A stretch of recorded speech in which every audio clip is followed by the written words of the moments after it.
studies, we will start chapter number 4 of geography now. The name of the chapter is Mineral and Energy Resources. So let us start. Let us first study about the mineral resources. Mineral resources. आपने 7th class में भी पढ़ा है what are minerals. Minerals are naturally occurring solid inorganic substance found in rocks. Minerals क्या होते हैं? वो प्राकृतिक रूप से पाए जाने वाले ऐसे तत्व हैं जो जिनमें कि किसी भी लिविंग पार्टिकल का अस्तित्व नहीं होता, यानी no presence of living article is there in minerals. तो मिनरल्स जो हैं वो आजकल हमारे देश के लिए या वर्ल्ड की सभी कंट्रीज के लिए इकोनॉमिक और इंडस्ट्रियल डेवलपमेंट के लिए ज़रूरी है. It is important for economic and industrial development for all the countries. Without minerals we can not expect the industrial and the economic development of any country. We are totally based on minerals nowadays.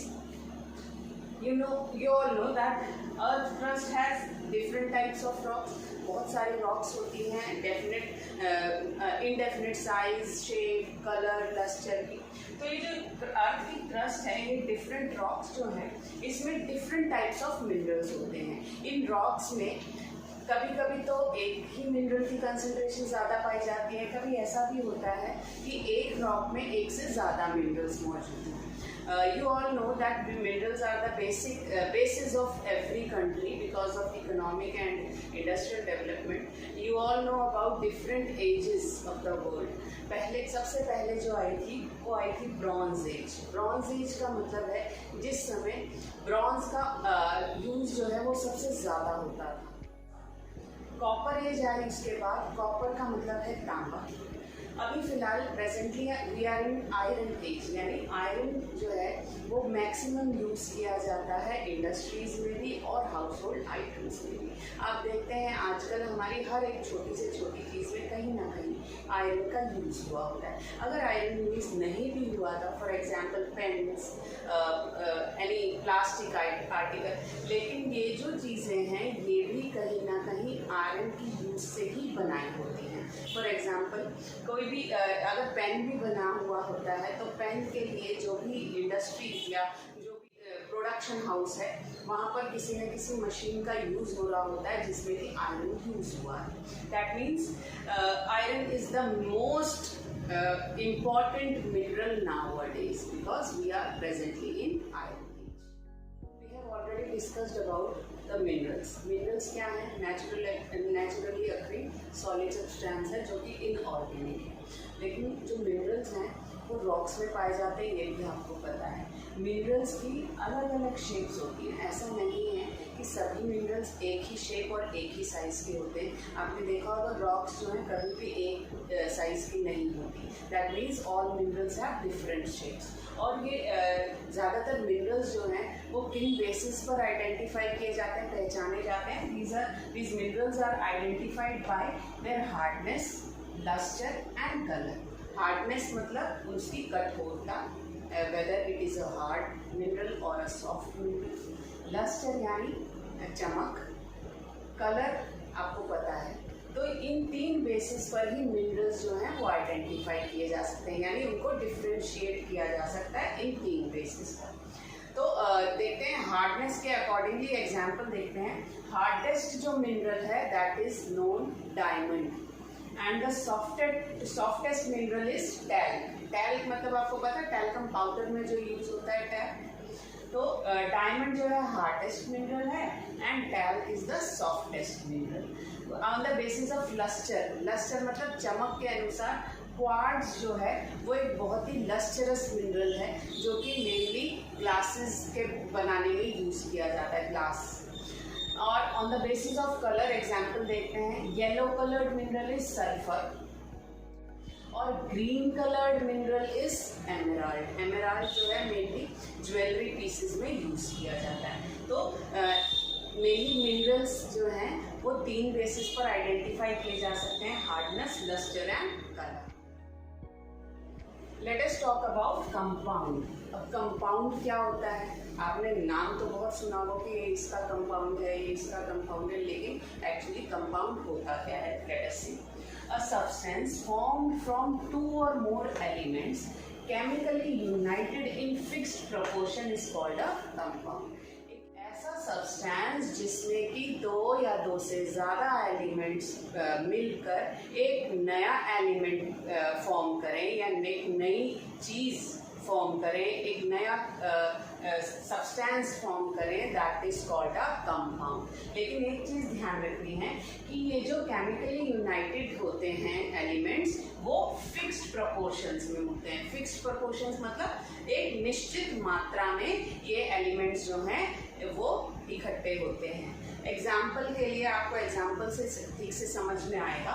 Water is a compound. Compound किन चीज़ों का है? आपको पता है इसका scientific symbol होता है H2O। H2O का मतलब है there are two elements of hydrogen and oxygen. Hydrogen और ऑक्सीजन से मिलकर जो नया सब्सटेंस बना है that is called water. Water हम हाइड्रोजन और ऑक्सीजन के मिलान से ही तो बनता है। Next is example, common example है सॉल्ट। सॉल्ट जो आप घर में यूज़ करते हैं, नमक बहुत ही इम्पॉर्टेंट है सभी के लिए। केमिकल फॉर्मूला होता है NaCl। Na is sodium and Cl is chlorine. ये आपने साइंस में ज़रूर पढ़ा होगा। तो सॉल्ट जो है वो भी दो एलिमेंट से मिलकर बना है और एक कंपाउंड है इसका, सोडियम और क्लोरीन का। तो इसका मतलब कंपाउंड एक ऐसा सब्सटेंस है जो कि दो एलिमेंट से मिलकर बना है, दो या दो से ज़्यादा भी हो सकते हैं, और ये फिक्स्ड प्रोपोर्शंस में ये केमिकल्स जो हैं वो इकट्ठे होते हैं। One another word comes in context with the minerals is ore. ore जो है एक और वर्ड है जो कि मिनरल से ही रिलेटेड है। देखते हैं क्या है। A rock having concentration of a particular metal mineral is called its ore.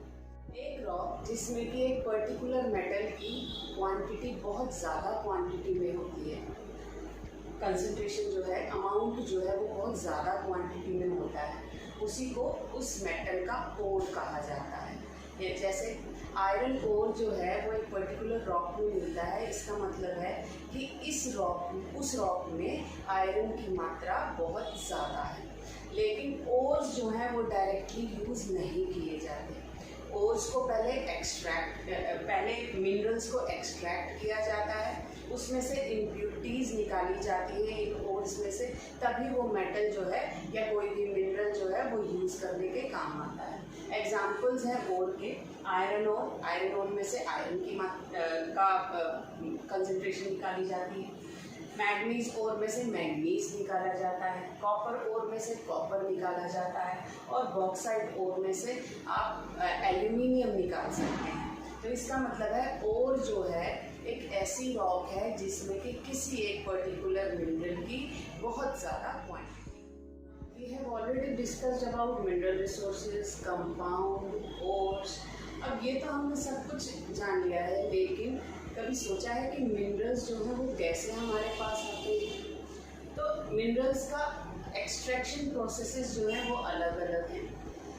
The process of extracting minerals from mines is called mining. Mining क्या है? वो प्रोसेस है जिससे कि मिनरल्स को हम निकाला जाता है, एक्सट्रैक्ट किया जाता है। और ये जो प्रोसेसेस ऑफ एक्सट्रैक्शन है वो डिफरेंट है। There are 3 processes of extraction. First is mining, second is drilling, third is quarrying. 3 processes हैं, माइनिंग, ड्रिलिंग और क्वेरिंग। माइनिंग जो है मेनली सॉलिड मिनरल्स की होती है, drilling gaseous and liquid minerals की होती है, और क्वेरिंग भी सॉलिड मिनरल्स की होती है। लेकिन इनका जो प्रोसेस है वो बिल्कुल अलग है सभी का। माइनिंग जो है वो 2 तरह की होती है, यानी mining is subdivided into 2 parts. First is open cast mining and second is shaft mining. Open cast mining जो है इस माइनिंग प्रोसेस में एक खुदाई की जाती है, अर्थ की सरफेस की जो लेयर है ऊपर से रिमूव की जाती है, खुदाई की जाती है और गहरा गड्ढा खोद के लोग उसमें से मिनरल्स जो हैं वो एक्सट्रैक्ट करते हैं। यानी माइनिंग जो है, ये ओपन कास्ट माइनिंग जो है, एक बहुत बड़ी गुफा की तरह गड्ढा खोद के माइनिंग की जाती है, एक्सट्रैक्ट किए जाते हैं। अब शाफ्ट माइनिंग क्या है? ओपन कास्ट माइनिंग जो है वो एग्जांपल कोल, कॉपर और क्ले जैसे मिनरल्स जो हैं वो ओपन कास्ट माइनिंग से आमतौर पर निकाले जाते हैं। शाफ्ट माइनिंग में एक पर्टिकुलर जगह पर बोर किया जाता है और इतना बड़ा होता है ये बोर मतलब छेद किया जाता है और ये छेद जो है वो आमतौर पर इतना बड़ा होता है कि आसानी से एक शाफ्ट मतलब अ टाइप ऑफ लिफ्ट जो है वो आसानी से मशीनों के द्वारा नीचे जा सके और उस शाफ्ट के द्वारा जो माइन वर्कर्स होते हैं वो नीचे जाते हैं और इन मिनरल्स की एक्सट्रैक्शन होती है। एग्जाम्पल है गोल्ड, सिल्वर और लेड जैसे जो मिनरल्स हैं वो ज़्यादातर शाफ्ट माइनिंग के द्वारा निकाले जाते हैं। मतलब ओपन कास्ट माइनिंग में सीधा एक गुफा की तरह छेद गड्ढा जो है खोद दिया जाता है और जैसे जैसे आगे बढ़ते हैं वैसे वैसे खुदाई करके एक्सट्रैक्शन की जाती है मिनरल्स। जबकि शाफ्ट माइनिंग में क्या होता है, एक बोर किया जाता है जहाँ पर कि एक लिफ्ट नुमा जो शाफ्ट है वो ऊपर से नीचे भेजी जाती है और माइन वर्कर्स वहाँ खुदाई करके नीचे गहराई में वहाँ से मिनरल्स एक्सट्रैक्ट करते हैं। ये तो हो गया mining process. Next is drilling process. अब ड्रिलिंग प्रोसेस में क्या है, इसमें भी एक तरह से बोर ही किया जाता है, वेल्स को बोर किया जाता है यानी कुएं खोदे जाते हैं। एक पर्टिकुलर एरिया ही होता है जिसमें से बोर के द्वारा जो लिक्विड मिनरल्स हैं मेनली निकाले जाते हैं। पेट्रोलियम और नेचुरल गैस जो है वो ड्रिलिंग प्रोसेस से निकाली जाती है, एक्सट्रैक्ट की जाती है। Now next is quarrying. Quarrying जो है वो भी सॉलिड मिनरल्स को एक्सट्रैक्ट करने का एक प्रोसेस है, लेकिन क्वेरिंग के द्वारा बहुत ज़्यादा अंदर तक इंटीरियर में खुदाई नहीं की जाती। जबकि माइनिंग में क्या होता था, इंटीरियर ऑफ द अर्थ में खुदाई की जाती है और फिर मिनरल्स एक्सट्रैक्ट किए जाते हैं। लेकिन क्वेरिंग में सिर्फ अर्थ की ऊपर की थोड़ी सी लेयर हटाकर कई बार जो है वो माउंटेन्स भी होते हैं बहुत बड़े बड़े, उसको भी काट कर एक्सट्रैक्ट किए जाते हैं मिनरल्स। मेनली बॉक्साइट ओर जो है वो क्वेरिंग के द्वारा निकाला जाता है। यानी on the surface of the earth it is quarrying, deep down the earth with bores और wells is drilling and mining is bore open cast mining and shaft mining, यानी खुदाई करें और बोर्स के द्वारा ये माइनिंग की जाती है। So guys, I hope you have understood today's lecture. This was lecture number 1 of chapter number 4, Mineral and Energy Resources. We will continue the chapter in our next lecture. Till then, bye bye.